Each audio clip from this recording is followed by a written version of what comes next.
ఎప్పటికప్పుడు దేవుని సన్నిధిలో నీ పాపములను, నీ యొక్క అపరాధములను ఒప్పుకొని ఆయన దగ్గర క్షమాభిక్ష నుండి ఆయన కృపను గూర్చి, ఆయన కనికరమును గూర్చి వేడుకొనుము.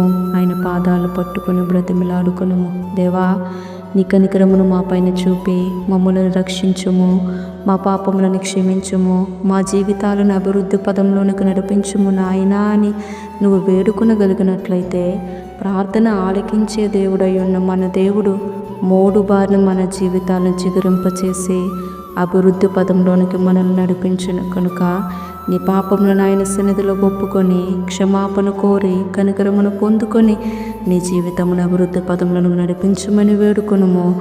ఆయన పాదాలు పట్టుకుని బ్రతిమలాడుకొనుము. ఖచ్చితంగా ప్రార్థన ఆలకించిన దేవుడు గొప్ప సహాయం అనుగ్రహింపచేసి గొప్ప విడుదలనిచ్చి నీ జీవితమును వెలిగించును, అభివృద్ధి చేయును. హల్లెలూయా.